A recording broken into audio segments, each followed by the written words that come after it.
अस्सलाम वालेकुम dear students, welcome back to my channel. ये है आपका favourite channel your free academia. उन बच्चों का चैनल जो केमिस्ट्री समझ कर पढ़ना चाहते हैं, रट्टे वालों के लिए है कोई और चैनल। सब बोले 10 time my passion my chemistry. Now study time starts. Okay बच्चों, जैसा कि आपको पता है कि हमारे चैप्टर का नाम है हाइड्रोकार्बन्स। हमने देख लिया कि हाइड्रोकार्बन्स क्या होते हैं, इसकी कितनी टाइप्स होती हैं। आज बेसिकली हम अपनी फर्स्ट क्लासिफिकेशन को स्टडी करेंगे, जिनके बारे में कहा जाता है ये आपके पास सैचुरेटेड हाइड्रोकार्बन्स है। अब आपको थोड़ा सा याद होगा प्रीवियस लेक्चर, तो इसके अंदर हमने डिस्कस किया था कि सैचुरेटेड हाइड्रोकार्बन्स कौन से होते हैं और एक अनसैचुरेटेड हाइड्रोकार्बन्स कौन से होते हैं। बेसिकली सैचुरेटेड हाइड्रोकार्बन्स को अल्केन्स कहा जाता है। इन अल्केन्स में कार्बन और हाइड्रोजन के दरमियान सिंगल बॉन्ड पाया जाता है और इसी सिंगल बॉन्ड की वजह से कार्बन की जो वैलेंसी होती है वो फुली सेटिस्फाई होती है। मीन्स कि कार्बन को चार पेयर ऑफ इलेक्ट्रॉन्स की जरूरत होती है कि अपना ये ऑक्टेट कंप्लीट कर सके, अपनी वैलेंसी जो है वो कंप्लीट कर सके। तो अल्केन्स के अंदर क्या होता है, कार्बन जो होता है या हाइड्रोजन होता है वो अपनी वैलेंसीज कंप्लीट करते हैं बाय सिंगल बॉन्ड। मीन्स कि उनका सिंगल बॉन्ड के अट्रैक्शन की वजह से उनके चार की चार वैलेंसी या एक की एक वैलेंसी जो होती है वो पूरी हो जाती है, सेटिस्फाई हो जाती है। उनको किसी भी इलेक्ट्रॉन की जरूरत नहीं पड़ती है। By the help of double bond, triple bond, वो किसी की जरूरत नहीं पड़ती, वो सिंगल बॉन्ड से अपनी वैलेंसीज को सेटिस्फाई कर लेते हैं और फुली सेटिस्फाई करते हैं। ठीक है, इस वजह से हम कहते हैं कि इनके अंदर सेचुरेशन हो रही है। मैंने सेचुरेशन के बारे में आपको पहले भी समझाया था, वो आप लेक्चर लास्ट में देखो। और एक और बात कि इनको पैराफिन्स भी कहा जाता है। बच्चों पैरा का मतलब होता है बहुत लेस, ठीक है, बहुत माइन्यूट क्वांटिटी के अंदर, और एफिन का मतलब निकला है एफिनिटी से। अब आप लोग यहाँ पर एक चीज नोट करो, हमने देखा था कि नोबल गैसेज होती हैं वो इतनी ज़्यादा रिएक्टिव नहीं होती as compare to metals and non metals. Metals के अंदर हमेशा से ये जगह रहती है, वो क्या करते हैं, कोशिश करते हैं कि अपना एक इलेक्ट्रॉन जो है वो दे दे किसी को। नॉन मेटल्स के अंदर हमेशा से कोशिश रहती है कि वो किसी से एक्सेप्ट कर ले। मीन्स कि both are reactive, but noble gases are non reactive. क्यों? इसकी रीजन क्या है बच्चों? इसकी सबसे टॉप रीजन ये है कि noble gases are completely filled. Means का उनका ऑक्टेट जो होता है वो कंप्लीटली फिल्ड होता है। मीन्स कि वो सैचुरेटेड होते हैं, उनको किसी की जरूरत नहीं होती कि वो अपना ऑक्टेट कंप्लीट कर सकें, या तो दें इलेक्ट्रॉन या फिर लें इलेक्ट्रॉन। इस वजह से वो क्या होते हैं, वो लीस्ट रिएक्टिव होते हैं या फिर नॉन रिएक्टिव होते हैं। मीन्स कि वो इतनी रिएक्टिविटी जो होती है वो अपनी शो नहीं करते। Same case for the alkanes. Alkanes के अंदर भी क्या होता है कि उनकी वैलेंसी जो होती है वो मुकम्मल तौर पे सेटिस्फाइड होती हैं। They don't need any electron, any pair of electron, double bond, single bond, triple bond, उनको नहीं चाहिए होता कि वो अपनी वैलेंसी को सेटिस्फाई कर सकें। इसलिए उनको पैराफिन्स कहा जाता है। मीन्स कि those hydrocarbon with very less affinity for reactivity. अब सेकेंड और बच्चों अगर बात करें कि हम इनका फॉर्मूला क्या होता है। मीन्स कि आपको पता है कि हर एक जो न्यू मॉलिक्यूल होता है, मीन्स कैसे एथेन की अल्केन की फैमिली है वो आगे से आगे जनरेट होती है। अब इसके लिए एक फॉर्मूला होता है जिसको कहा जाता है होमोलोगस फॉर्मूला। अल्केन्स का होमोलोगस फॉर्मूला होता है CH2। मीन्स कि आप लोग एक अपने अल्केन के अंदर CH2 ऐड करते जाओगे तो आप लोगों को इससे अगला अल्केन जो है बनता जाएगा। फॉर एग्जाम्पल मीथेन, मीथेन के अंदर मीथेन का फॉर्मूला होता है CH4। आप इसके अंदर CH2 ऐड करो तो आपके पास बन जाएगा C2H6, जो कि किसका फॉर्मूला है, इथेन का। आप इथेन के अंदर CH2 ऐड करो तो आपके पास फॉर्मूला बन जाएगा C3H8 का, जो किस चीज़ का है, प्रोपेन का। आप प्रोपेन के अंदर CH2 ऐड करोगे तो आपके पास फॉर्मूला जाएगा C4H10, जो कि किस चीज़ का है, ब्यूटेन का। तो इसका मतलब क्या हुआ कि सारी की सारी सीरीज जो है वो CH2 से डिफर कर रही है। ठीक है, आप लोग CH2 ऐड करते जाओगे तो आप लोगों के पास एक लॉन्ग चेन ऑफ सीरीज जो है वो आती जाएगी। अब बच्चों इन मॉलिक्यूल्स का, इन अल्केन्स मेंबर्स का स्ट्रक्चर फॉर्मूला भी है, डॉट एंड क्रॉस फॉर्मूला भी है, तरह तरह के इसके फॉर्मूलाज हैं। प्रीवियस लेक्चर्स देखो, प्रीवियस सेटर की वीडियोस देखो तो आप लोगों को समझ आ जाएगी। मैं आप लोगों को सिर्फ आसानी के लिए एक फॉर्मूला ड्रॉ कर देती हूँ। जैसे सपोज CH4 है, अगर इसका हम जो है स्ट्रक्चर फॉर्मूला बनाए जो कि था CH4, ठीक है, और अगर हम इसका डॉट एंड क्रॉस फॉर्मूला दें तो क्या होगा, C, ये आपके पास क्या बन गया, इसका स्ट्रक्चर फॉर्मूला। आप लोगों ने बाकियों की खुद डॉट एंड क्रॉस फॉर्मूला आप लोगों ने बाकियों की खुद इसकी प्रैक्टिस करनी है ताकि आप लोगों को अच्छी तरह समझ आ जाए।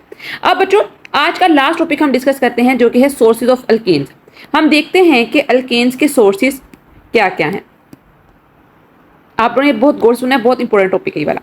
सबसे पहले जो मेन सोर्स आता है अल्केन्स का वो आता है आपके पास petroleum and natural gas.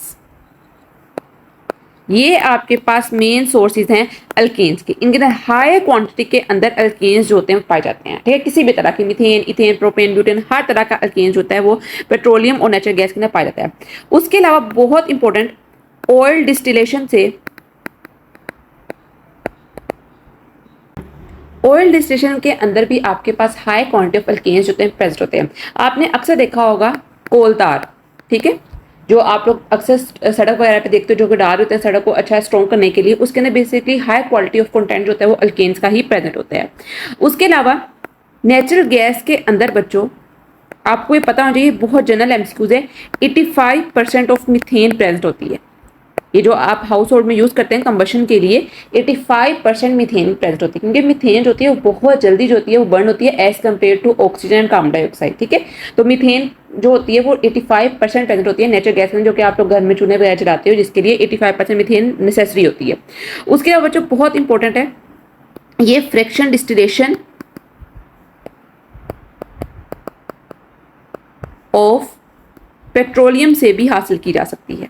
Means कि एक जो आप लोगों का प्रोडक्ट बनता है वो डिफरेंट आगे सब प्रोडक्ट देता है, और अगर आप लोगों का जो मेन सोर्स है उसके अंदर अल्कीन प्रेजेंट है तो इट्स ऑब्वियस कि उसके आगे आने वाले सारे सब प्रोडक्ट्स के अंदर क्या होगा, आपके पास अल्कीन प्रेजेंट ही होगी, ठीक है। अगर आपके पास पेट्रोलियम के अंदर अल्केन प्रेजेंट है तो उससे जितने भी आगे आपके पास प्रोडक्ट बनेंगे, ठीक है, आप लोग पेट्रोलियम जेली ले रहे हो, आप लोग कोई मेडिसिन ले रहे हो, आप लोग कुछ भी ले रहे हो, ठीक है, एक प्रोडक्ट से आगे जितने भी आपके पास प्रोडक्ट्स बनेंगे उनके अंदर अल्केन प्रेजेंट होगी, ठीक है। ये जरूरी ही है क्योंकि उनका जो पेरेंट मोलिक्यूल है उसके अंदर अल्केन है तो आगे आने वालों के अंदर भी अल्केन प्रेजेंट होगी। ये बहुत इंपॉर्टेंट एमसीक्यू है, इसको समझना है, ठीक है।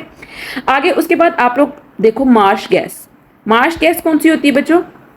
बेसिकली ये जो दलदली इलाके होते हैं, ठीक है, वहां पर क्या होता है, बारिश का पानी जहाँ पे जमा हुआ होता है, ठीक है, वहां पर क्या होता है कि थोड़ा सा मिट्टी वाला गारा सा होता है, ठीक है, और पानी होता है, आप लोगों ने अक्सर देखा होगा। वहां पर आप लोग थोड़ी देर नोटिस करना, वहां पर आपको बबल्स नजर आएंगे, ठीक है, उनकी एफरेसेंस होगी या फिर बबल्स आप लोगों ने ब्लो कर रहे हैं। बेसिकली वहां पर मीथेन प्रेजेंट होती है, ठीक है, ये बहुत इंपॉर्टेंट है। वहां पर बेसिकली डिके हो रही होती है, डिकम्पोजिशन हो रही होती है, ठीक है, डिफरेंट बैक्टीरिया वहां पर एक्ट कर रहे होते हैं, वहां पर मीथेन प्रेजेंट होती है। उसके अलावा बच्चों मीथेन जो होती है गोबर गैस में प्रेजेंट होती है, सीवेज गैस में प्रेजेंट होती है, हर तरह से। मींस कि एक्सक्रीटा हो, किसी भी तरह का कहाँ जहां कहीं भी आप लोग डिकम्पोजिशन रिएक्शन देखो, ठीक है, बेशक वो वेजिटेबल डिके हो, बेशक वो कैटल डंग वेस्ट हो, एक्सक्रीटा हो, हर तरह से प्लांट्स का हो, किसी भी तरह का वेस्ट होगा वहां पर मीथेन जो होगी वो प्रेजेंट होगी। आप लोगों ने देखा होगा पुराने जमाने में, बहुत पुराने जमानों में, आप लोगों के पेरेंट्स को, आप लोगों के बड़े सिबलिंग्स को पता होगा, जो 90s की जनरेशन है उनको पता होगा, गाँव में पहले क्या होता था, जो एनिमल्स डंग थे उससे क्या होता था, उससे एक तरह का एक समझ लो आप लोग बायोगैस फ्यूल बनाया जाता था, जो कि बहुत जल्दी क्या करता था, बर्न कर देता था, और उसको एज ए सोर्स यूज किया था नेचुरल गैस के तौर पर, क्योंकि नेचुरल गैस पहले इतनी अवेलेबल नहीं थी। तो एनिमल्स डंग को जो था वो यूज किया जाता था, उसकी डिफरेंट शेप्स बनाकर, ठीक है, उससे आग जलाई जाती थी और फिर उस पर खाना बनाया जाता था, क्योंकि उसके अंदर high quality of good content of जो होता है मीथेन प्रेजेंट होता है एनिमल्स डंग के अंदर, इसलिए उसको यूज किया जाता है as a source of methane और नेचुरल गैस।